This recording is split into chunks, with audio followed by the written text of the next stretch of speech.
had a period in my life when I was on my phone, I think somewhere between 4 and 6 hours a day, primarily playing video games. But through the years, I managed to change this habit and overcome my procrastination. And as a fact, I managed to start my personal blog, this YouTube channel right here. And so in this video, I am going to go over the things that helped me escape my habits and overcome procrastination and start all of this. The upfront conclusion is that you don't need motivation, what you need is discipline. This is the main idea. I hope that it was useful, and thank you for checking by. Okay, so it seems like you really want to make a change here. I'm so happy to see you staying and that you are motivated to change your habits. Okay, so today we are going to go over the definition of procrastination for you to understand what procrastination really means, and then I'm going to sketch the diagram of procrastination. After you'll understand the process, I'm going to go over the methods that worked for me when overcoming procrastination. Also, I made it easier for you to navigate through this video, and I made some timestamps in the description down below, so you can check them out if you want to search some specific topic in this video. Now, starting with the definition of procrastination.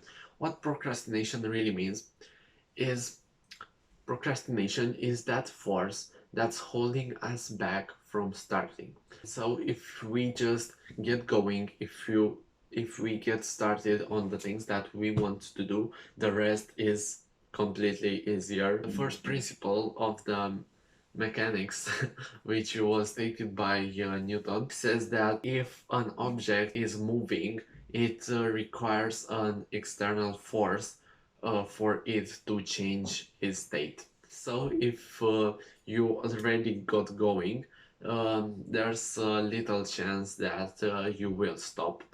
And yeah, just start. The way that I go over this is by making my mind think that I'm just gonna start and do it for 10 minutes. Because what happens is that we overcome that force that's holding us back from starting, and after we get going, we don't need another stimulant to keep us on that track, because after we started, it's much more easier for you to keep going. So the diagram of procrastination, it starts with a thought that's in your mind, and it's like, oh, I think I have to study.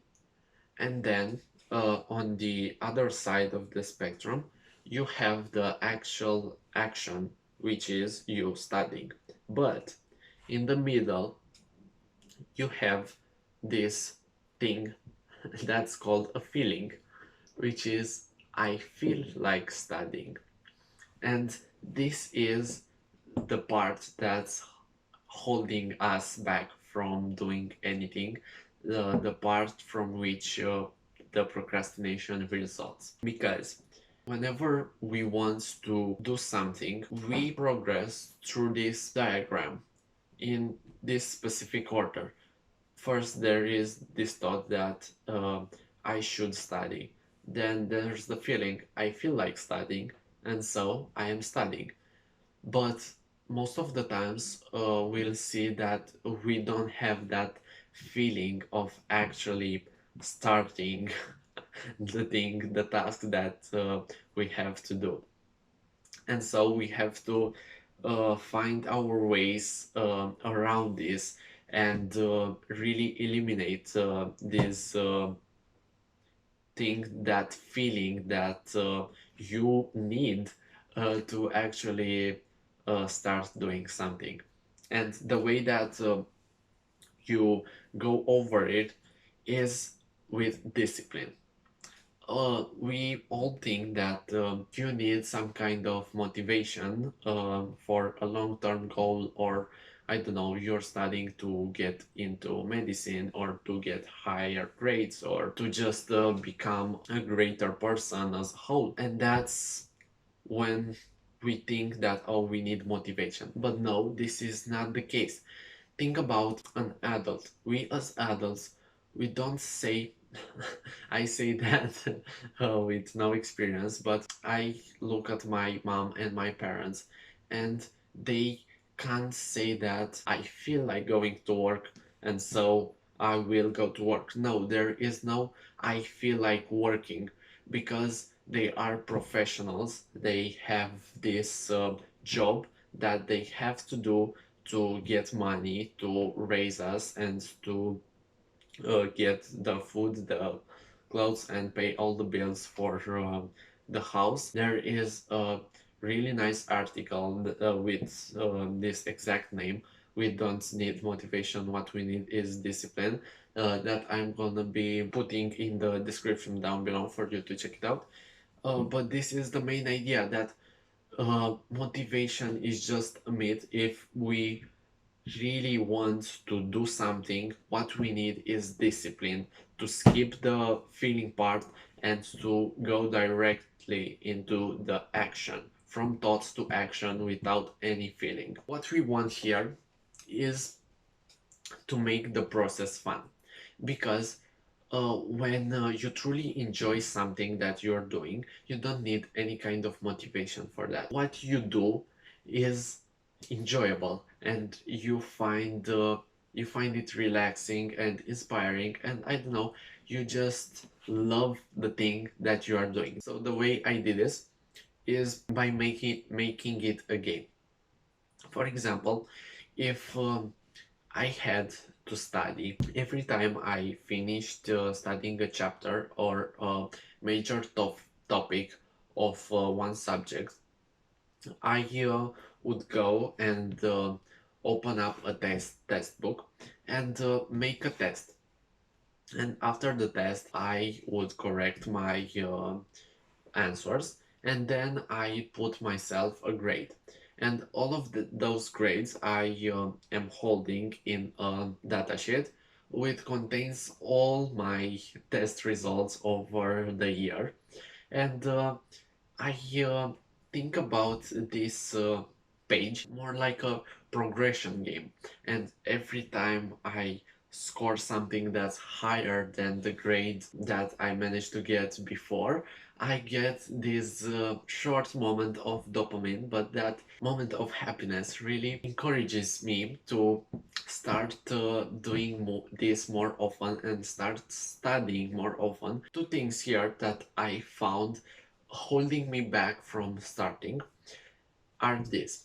First of all, is the long feedback loop. Think about going to the gym, for example. We often give up on this healthy habit of going to the gym because we don't see an immediate result of any kind.